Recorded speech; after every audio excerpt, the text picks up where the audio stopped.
히브리서 11장 6절 말씀을 통해서 하나님을 기쁘시게 하는 믿음, 이런 제목으로 말씀의 은혜를 사모하도록 하겠습니다. 어제 3.1절은 독립만세 운동을 벌인 지 106년이 되는 기념일이어서 이제 저는 광주시청에 가서 그 예배 드리는데 찬양을 하고 왔습니다. 벌써 이렇게 독립운동한 지 106년, 또 45년 해방된 지는 80년 이렇게 흘렀는데 아직도 완전한 통일이 되지 못한 이런 상황에 있어서 우리는 나라를 위해서도 더 많이 기도해야 할 것입니다. 성경에서는 이스라엘이 이제 아수르나 바벨론의 포로로 끌려갔을 때에 이 독립운동을 독려하거나 열심히 독립운동하는 사람들을 기록해 놓고 있지는 않습니다. 그 이유는 하나님 앞에 범죄하고 우상 숭배하고 또 세상의 나라를 더 중요시 여겨서 이제 하나님께서 심판의 한 과정으로 이렇게 그들이 나라를 빼앗기게 했기 때문에 독립운동을 벌이는 것이 성경의 요구가 아니고 철저히 하나님께 회개하고 이제는 하나님만이 우리 왕이고 하나님만을 섬기겠습니다, 이런 회개운동, 믿음운동을 일으키기를 원하셨지 하나님은 독립운동하기를 요청하고 있지는 않습니다. 이스라엘 백성들이 하나님 마음에 들게만 돌이키면 나라 회복하는 것은 하나님께서 바로 해주실 수 있는 일이었기 때문에 그들에게 중요한 것은 이제 철저하게 하나님 앞에서 깨어있는 참신앙으로 살아있는 모습이었다고 할 수 있을 것입니다. 또 우리나라는 이제 그런 하나님을 온전히 인정하지 않았던 나라에서 선교사님들의 헌신과 복음 전파와 순교를 통해서 이렇게 복음이 어려운 상황에서 들어와서 그들로 하여금 계속해서 교회가 세워지고 복음이 전파되게 하는 이런 은혜를 하나님께서 허락해 주셨고, 그래서 33인의 독립선언서를 기록했던 사람 중에 기독교인이 가장 많았고, 그 다음에 천도교, 그리고 불교는 2명인가 3명 되고, 이런 식으로 이제 해서 33인이 대표의 한 음식점에서 이런 운동을 펼쳤지만 음식점 한 군데서 이거 선언문 낭독하고 또 뭔가 해봅시다 한다고 해서 뭔가 큰 일을 이룰 만한 것은 아닌데, 그 소문이 전국으로 퍼져나가면서 이렇게 만세운동, 또 비폭력, 총칼을 들고 가지 않고 이렇게 태극기만 들고 만세운동을 펼쳤었지만 이제 완전히 독립은 그때는 하지 못했고 45년도에 이르러서야 독립을 했던 것을 우리는 보게 됩니다. 우리는 이제 우리 시대에는 독립이 아닌 통일을 위해서 기도해야 할 것이고, 또 좋은 지도자, 마음이 여러 갈래로 나뉘어져 있는 이런 국민의 감정들을 하나로 제대로 추스리고 또 모두에게 만족 주기는 결코 쉽지는 않지만 그래도 꽤나 잘하네, 조금은 하네, 이런 정도로 인정받을 만한 이런 지도자들이 나와서 국민을 위해서, 나라를 위해서 일하는 이런 모습들을 보이는 지도자가 나오도록 기도해야 되겠습니다. 하나님 앞에서는 믿음이 없이는 하나님을 기쁘시게 하지 못한다.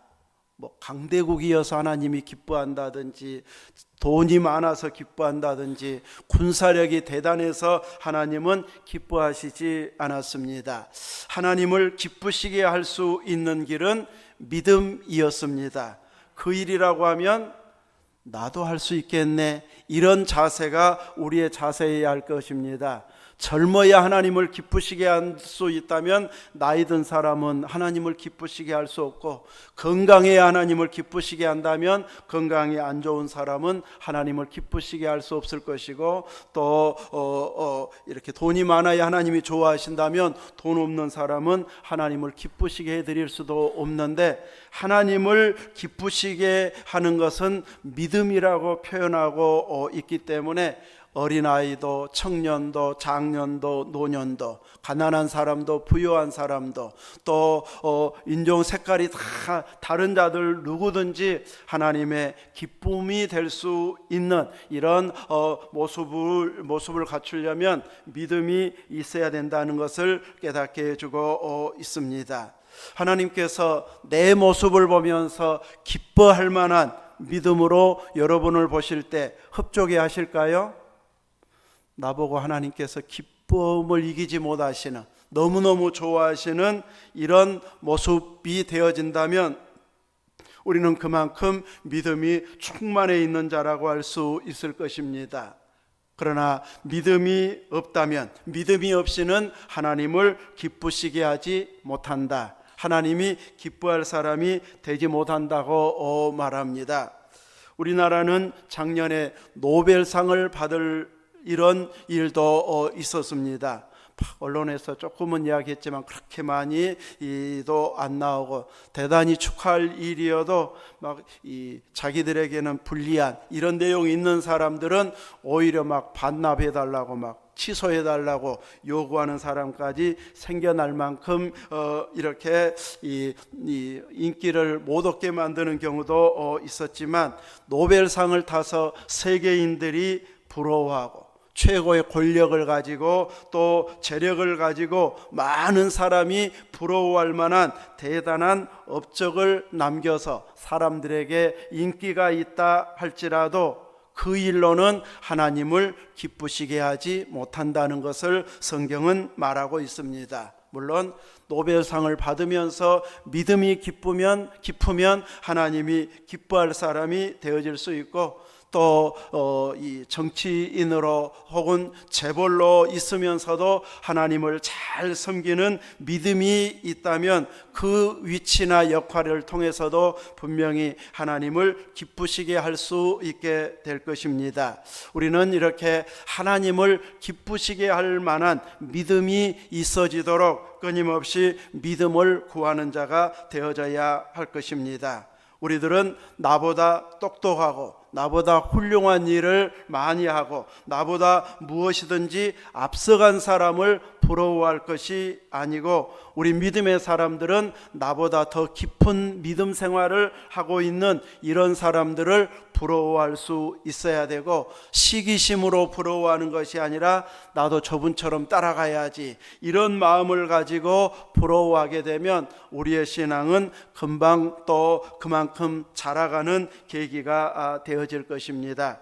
뭔가 목표가 되어지고 저분만큼 해야지 이렇게 정해지게 되어지면 따라가는 데는 훨씬 더 용이해질 수 있기 때문에, 이제 우리들은 믿음 좋은 사람, 기도 생활, 말씀 생활이 나보다 앞서간다 싶으면 이분들을 부러워하면서 믿음을 구하는, 은혜를 구하는 자가 되어져야 할 것입니다. 사람들이 부러워하는 대단한 인물이어도 믿음이 없다면 하나님을 기쁘시게 하지는 못한다는 것, 이것이 우리의 마음에 와 닿아야 할 것이고, 우리가 하나님을 기쁘시게 하기 위해서는 내가 믿음으로 살아야 되겠고, 믿음으로 결단해야 되겠고, 큰 일이든 작은 일이든 어떤 일을 하든지 항상 우선순위가 믿음이 더 깊어지는 쪽으로 내가 결정하리라, 이런 마음가짐만 가지고 살아가려고 해도 믿음은 좋아지게 될 것입니다. 우리는 몸이 조금 약해지면 오늘은 예배드리러 못 가겠네, 교회 못 가겠네, 이 생각부터 먼저 들 수 있고, 또 이제 젊은 분들이면 조금 추스리고 관리하고 치료하면 훨씬 더 건강해진 것이 사실인데, 내가 살 만큼 살아가지고 옛날처럼 건강해질 나이는 아니다 싶으면 그때부터는 아파도 나는 기어이 예배드리러 간다, 내가 불편한 몸을 이끌고 간다. 이 몸을 이끌고 사람들 앞에 부끄러워서 어떻게 보이지 싶어도 그 몸으로 믿음을 지키고 예배를 드리기 위해서 마음을 쓰게 되면 더 젊은 사람이, 조금 덜 아픈 사람이 도전이 되어져서 나는 저 나이에 저렇게 할 수 있을까? 나도 저렇게 해야지 하면서 믿음 생활을 더 잘하려고 마음 먹는 계기가 되어지기 때문에 내 행동 하나가 다른 사람들에게 더 격려가 되고 열심을 내게 하는 이런 믿음의 행동들이 되어지도록 해야 할 것입니다. 90세가 넘었는데 건강관리 잘해서 더 건강해져 갖고 교회 갈게요 하면 앞에서는 실망할까 봐 대답은 하지만 속으로는 어떨까요? 그 나이에 더 건강해지기는 조금 쉽지는 않은데 한쪽으로는 그 마음이 들 수도 있습니다. 그래서 우리는 조금은 불편해도 내가 나갈 수 있을 때, 그래도 차라도 탈 수 있으면, 또 내 힘으로 걸을 수 있으면 기어이 나는 가리라. 또 입맛은 없어도 예배 생활을 하기 위해서 내가 억지로라도 먹어서 힘을 내리라. 이렇게 하나님 중심으로 결단할 수 있어야 할 것입니다. 이렇게 하나님이 기뻐하는 자가 되기 위해서는 작은 일 하나에서부터 내가 하기 힘들어하는 부분까지 믿음으로 살려고, 믿음으로 결심하는 이런 자세가 되어져야 할 것입니다. 오늘 본문 앞부분에 있는 가인과 아벨, 4절에 나와 있는 말씀을 창세기에서 보면 하나님은 가인과 그 제물은 받지 않으셨고 아벨과 그 제물은 받으셨다고 말합니다. 단순히 양을 바쳤느냐 곡식을 바쳤느냐로만 구분한 것이 아니고 그 인격 자체를 언급하고 있습니다. 가인과 그 제물, 아벨과 그 제물 해서 단순히 피가 있느냐 없느냐가 아닌 그 사람 됨됨이가, 또 인격 자체가 하나님이 기뻐할 만한 믿음의 사람이었는지를 하나님께서 보시고 제물까지 받으신 사람이 있고 받지 않은 사람이 있었음을 구분해서 말씀하고 있고, 히브리서에서는 그들을 이제 평가하면서 믿음으로 아벨은 가인보다 더 나은 제사를 하나님께 드렸다고 표현하고 있습니다. 그가 했던 그 제사는 믿음으로 드려졌다. 창세기에 그 언급까지는 없지만 히브리서에서는 재해석을 하면서 믿음으로 드린 아벨의 제사였음을 말해주고 있습니다. 또 그 다음 절에 나온 에녹은 죽음을 보지 않고 옮겨졌으니, 5절에는 이렇게 말씀하고 있는데 하나님께서 옮기기 전에 그는 하나님을 기쁘시게 하는 자라는 증거를 받은 자였다. 이렇게 해서 끊임없이 하나님을 매일매일 기쁘시게 하는 자, 이 아들을 낳은 이후로 300년 동안을 하나님과 동행하면서 하나님을 기쁘시게 하는 자라는 이런 증거를 받아서 그는 죽음을 보지 않고 믿음으로 옮겨진 자가 에녹이었다고 말하고 있습니다. 이렇게 믿음으로 사는 자들에 대해서는 성경에서 언급을 해주고 있고, 그 믿음이 바라는 자들의 바라는 것들의 실상이 되어지고 보이지 않는 것들의 증거가 되어지는 이런 믿음의 인물들이었음을 11장 전체에서 소개해주고 있습니다. 우리는 이런 믿음의 인물들을 보면서 하나님께 나아가는 자로서 하나님이 어떤 자를 원하시는가를 보면서 그 주신 말씀을 쫓아서 하나님 앞에 인정받는 믿음으로 사는 자가 되어져야 할 터인데, 오늘 6절 말씀에 믿음이 없이는 하나님을 기쁘시게 하지 못하나니 하나님께 나아가는 자는 반드시 그가 계신 것과, 하나님 계신 것 정도는 다 믿는데, 그런데 그것이 바로 믿음이라고 말하고 하나님 앞에 인정받는 일이라고 말씀해 주고 있습니다. 하나님은 옛날 이스라엘의 하나님으로 계셨던 과거의 하나님이 아니고 하나님은 지금도 살아계신 분, 존재하신 분으로 믿는 자들에게 하나님께서는 상 주시는 분이시라고 말씀하고 있습니다. 옛날 성경시대에, 창조시대에 살았는데 수천 년이 지나서 지금은 살아계신지도 모르겠네, 이럴 정도로 존재감을 전혀 보이지 않는 분이 아니라 지금도 믿음으로 사는 자들에게는 매일매일 살아계신 하나님으로 확인하도록 은혜를 주고 계신 하나님이십니다. 하나님은 여러분에게도 지금도 살아계신 분 맞습니까? 내가 기도해 보니, 내가 살아보니 하나님은 분명히 살아계신 분 맞는가요? 아멘이어야 되고, 나도 그렇게 생각하고 믿어집니다 하고 매일매일 고백할 수 있어야 됩니다. 세상 사람들은 이 믿음이 없고 관심이 없으니까 하나님은 기독교인들만 믿는 특별한 어떤 신, 그 신이 계신지 안 계신지는 모르지만 기독교인들만 섬기고 있는 신 정도로만 생각하고 싶어하고 그쪽으로 몰아가려고 하는 이들도 있습니다. 그래서 자기들과는 아무 상관이 없는 것처럼 자기들이 무교인 것을 자랑스럽게 말하는 사람들도 있지만, 주님이 오시는 그 날이 되어지면, 재림의 날이 오든지 아니면 우리가 그분 앞에 심판받는 자로 설 날이 오게 되어지면 그 사람들만의 일이 아니었네, 내 일이었네, 그때 가서 후회하면은 늦습니다.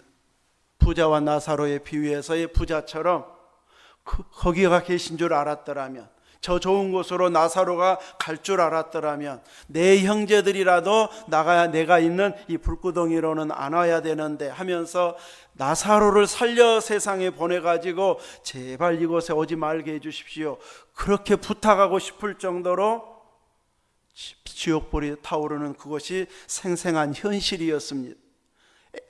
나사로가 간 아브라함 품에 안긴 하늘이 현실이었습니다. 이렇게 살아계신 하나님, 지금도 존재하신 하나님, 지금은 기도하면 들어주시는지 안 들어주시는지 희미하다가 아니라 정확하게 세밀하게 들어주시는 하나님, 나도 내 머리카락까지는 생각도 못하고 눈썹도 콧수염도 몇 개인 줄 나는 모르는데 하나님은 내 머리를 다 세셔. 저 머리는 조금 더 줄어들어서 더 적어서 셀 수는 있나, 그것도 못해요. 나는 상당히 머리가 많다고 생각하는데 사진 보면 그것이 아니고 그냥 거울 볼 때하고 사진 볼 때하고 또 틀려요.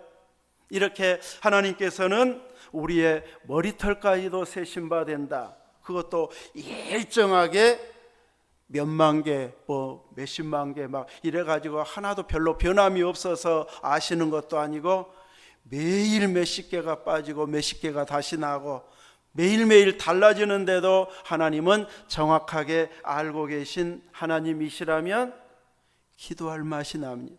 내가 기도해도 내 머리카락까지 세신 하나님은 머리카락에 관심 있는 것보다 나에게 관심 있고 내 기도에 관심을 기울여서 들어주고 싶어 하시는 하나님 앞에 믿음으로 구하는 자, 살아계신 분으로, 전능하신 분으로 믿는 자답게 나도 구해서 다시 한번 또 확인하리라, 이런 믿음을 가지고 살게 되어지면 우리는 이제 하나님을 살아계신 하나님으로 믿으면서 더 많은 사람들에게 소개하고 싶어지는, 믿음을 전하고 싶어지는 이런 믿음의 사람이 되어질 것입니다. 세계는 수많은 사람들이 하나님 살아계심을 믿지 않거나 믿는다고 하면서 생활로는, 행동으로는 하나님 살아계심을 보여주지 못한 자들이 너무 많은 시대에 우리는 살아가고 있습니다.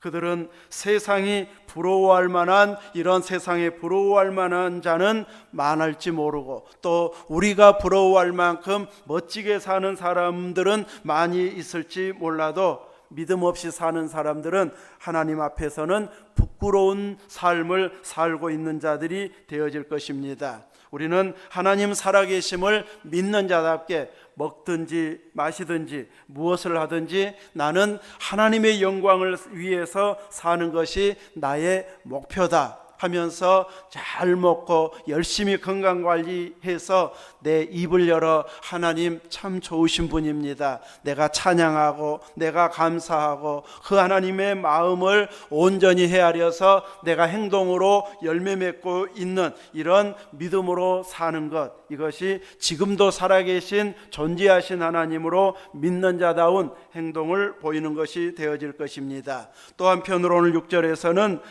하나님께 나아가는 자는 반드시 그가 계신 것과 또한 그가 자기를 찾는 자들에게 상 주시는 이심을 믿어야 할지니라.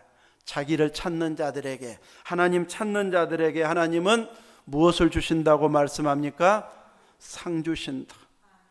시험을 봐갖고 고득점 맞은 사람만 상 주신다 이러면 나는 해당 사항이 줄어드는데, 이럴 수 있는데, 막 TV에서도 이 서울대 나온 사람들은 이제 점수 몇 점 맞았냐고 물어본 게 대답하는 말이 우리하고 틀리대요. 나는 몇 점 나왔고 그 점수도 부끄러워서 말 못하는데 국영수 중에 저 2개인가 틀렸어요. 서울대 다닌 사람은 그렇게 대답을 하고 있어요. 나왔던 사람들은 참, 우리는 그 해볼 수도 없는 아주 기적과 같은 그런 일들. 저희 중학교 때 수학 선생님이 나중에 노안중학교 때 교장님으로 있다가 퇴직하신 분인데, 중학교 때 수학 선생님이 방학 때 문제지를 나누어 주면서 풀라고 했는데 나중에 보니까 답에다가 살짝 점을 찍어 놨더라고. 이제 방학 동안에 공부하라고, 풀어보라고. 근데 나중에는 그때는 몰랐는데 나중에는 보니까 점 찍어 놓으신 분, 또 3년 동안 이제 담임을 해주셨던 과학 선생님은 이제 남평에 나중에 사시다가 완도까지 출퇴근하다가 이제 주말에만 왔다 갔다 했는데 교통사고로 이제 돌아가셨단 말을 나중에 돌아가신 후에 들었는데, 그분은 또 1, 2, 3, 4, 4, 3, 2, 1 이렇게 왔다 갔다 답이 이런 식으로 이제 답이 나오게 문제를 내기도 하고, 이렇게 재밌는 분들도 계셨는데, 처음에 시험 보기 전에 그런 거 알았으면 딱 다 맞을 수 있을 텐데 그거 모르고 풀다가 점수 그렇게 많이도 안 나오는 이런 일들도 있었는데, 하나님 앞에서 이렇게 하나님이 어떤 분인지 일일이 시험 봐가지고 상 주는 분이라고 하면은 열심히 몇십 년을 믿었어도 난 상 받을 것이 있을란가 모르겠다 이렇게 대답할 수도 있을 터인데, 오늘 본문에 보면 하나님은 어떤 자에게 상 주신다고 말합니까? 자기를 찾는 자에게. 그 일이면 나도 할 수 있는데, 이렇게 생각한 사람은 다 상이 있을 것임을 알게 해주고 있습니다. 분명히 죄에 대해서는 무섭게 반응하시는 분이십니다. 하나님 앞에 물어봐 버리면 이 죄 지은 사람 어떻게 할까요? 어떤 재판을 내릴까요? 물어봐 버리면 죽이라고 말할 정도로 하나님께서는 죄에 대해서는 진노하시는 분, 엄히 판단하시는 분이십니다. 안식일에 나무하러 간 것 가지고, 혹은 하나님의 이름을 모독하는 망령되이 일컬었던 사람 어떻게 할까요? 하니까 돌로 치라고 하잖아요. 이럴 정도로 이제 직접적으로 물어봐 버리면은 심판할 수밖에 없을 정도로 하나님은 공의로우신 하나님, 법대로 심판하시는 하나님, 재판장이신 하나님이십니다. 그래서 발람이 저주하려고 해도 하나님은 그렇게 저주하면 법대로 또 심판하시는 하나님이셔서 이스라엘을 심판해야 되기 때문에 저주하지 못하도록 나귀의 입을 열어서라도 못하게 막으시잖아요. 또 저주가 축복으로 바뀌어지도록 축복하게 해서 하나님의 택한 백성들에게 복이 임하도록 하나님께서는 말로 선포하게 하고 있습니다. 이렇게 심판대 앞에 우리가 다 설 날이 오게 되어지는데, 잘못한 행적들에 대해서 그대로 심판하시는 무서운 면만 있는 것이 아니라 하나님을 찾는 자들에게 상 주시는 하나님이시라고 말합니다. 잘하는 사람들에게, 꽤 괜찮게 한 사람들에게 상 주시는 하나님이고, 뭔가 뛰어난 사람들이 상 받고, 잘하고 인정받는 사람들이 상 받는 것이지, 아무나 상 받거나 모두가 상 받는 것은 아닌데, 하나님 찾는 것이 얼마나 대단한 일이기에 우리로 하여금 상 주시겠다고 약속하고 있습니다. 하나님 찾는 것이 하나님 앞에서는 대단한 일입니다. 죄악으로 관영한 타락한 인류는 스스로가 하나님을 찾는다고 열심히 찾는데, 산에 가서 빌고 점쟁이한테 가서 길흉화복을 물어보고 눈이 가리워져서 누구에게 찾아가야 할지를 모르고 이제 열심히 구해야 된다는 것, 이것만 알고서 잘못 찾아가는 자들이 너무 많이 있습니다. 이제 제대로 눈이 떠져서 하나님을 찾을 수 있는 것만으로도 대단한 은혜를 입은 자들입니다. 내 환경, 내 형편 생각하면 그냥 얼굴 펴질 날이 없을 만큼 힘들게 살아가는 것처럼 보여질 수 있어도, 우리가 하나님을 찾을 수 있다는 것, 믿고 구하고 의지하고 예배할 수 있는 이 위치에 있다는 것만으로도 하나님 앞에서는 대단한 존재자들이고, 하나님이 흡족해야 할 만한, 상 주고 싶어 할 만한 이런 믿음의 사람인 것을 보여주고 있습니다. 우리를 너무 평가절하만 하지 말고, 안 좋게만 생각하지 말고, 나의 부끄러운 것만 너무 지나치게 생각해 가지고 나는 죽어 마땅하지, 재판받아 심판받아 마땅하지 하고 낙심할 일이 아니고, 그럼에도 불구하고 예수님의 은혜로 하나님을 찾을 수 있다는 것, 이것만으로도 감사하다면서 열심히 주를 찾는 자가 되어져야 할 것입니다. 구체적으로 기도하면서, 일터에서 사람 만나면서 그날 해야 할 일을 우리가 헤아리면서도 하나님을 찾는 시간이 되어져야 되고, 하나님을 더 깊이 아는 시간이 되도록 그 환경을 만들어가면 그만큼 상 받는 일이 많아지게 되어질 것입니다. 우리는 이렇게 철저하게 하나님께 산 예배를 드리는 자, 하나님 기준에 맞추어서 흡족해야 할 만한, 기뻐할 만한 믿음을 인정받을 만큼 우리들은 하나님 앞에 깨어있는 자가 되어져야 할 것입니다. 주님이 칭찬했던 믿음의 사람, 우리가 이미 설교를 듣고 또 성경을 읽으면서 잘 알고 있는 몇 사람만 살펴보아도, 백부장은 말씀만 하옵소서, 자기 종이 중풍병으로 고생하고 있을 때 처음에는 자기 집에 와서 기도해서 고쳐달라고 요구했다가 가만히 생각해 보니까 자기는 명령에 살고 명령에 죽는 사람인데, 예수님이라면 이렇게 명령만 내려도 치료되는 것 같은 믿음이 들자 우리 집에 찾아오는 걸 나는 감당하지 못하겠사오니 말씀으로만 하옵소서, 그러면 내 하인이 나을 줄 믿겠습니다. 이렇게 고백하면서 오시는 것이 너무도 죄송하고 부담스러워 했을 때에 주님은 이스라엘 중에 이만한 믿음을 만나보지 못했다고 칭찬하셨습니다. 백부장이었기 때문에 칭찬한 거 아니고, 회당 지어준 자이기 때문에 칭찬한 것이 아니라 믿음을 보였기 때문에 주님은 칭찬해 주셨습니다. 예수님의 겉옷만 만져도 자기 혈루증이 고쳐질 것으로 믿었던 여인을 향해서 주님은 따라 내 믿음이 너를 구원하였다고 선포해 주셨습니다.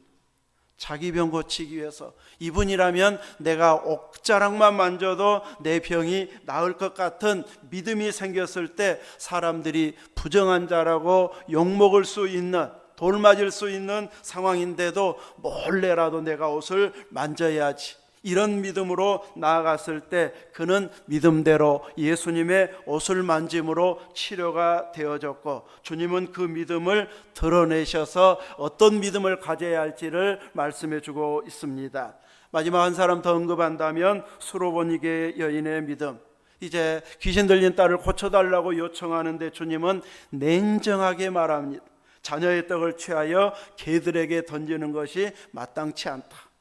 이방 여인에게 내가 은혜 주려고 온 것 아니고 하나님의 백성 이스라엘에게 은혜 주려고, 그들에게 내가 떡을 주고 치료해 주고 은혜 베풀어야지, 이방인 너에게는 내가 은혜 줄 수 없어, 이렇게 들릴 만큼 기분 나빠가지고 욕하면서 돌아갈 만한 이런 말을 들었는데도 불구하고 이 여인은 주님을 향해서 개들도 자녀가 먹다가 떨어진 부스러기를 먹지 않습니까?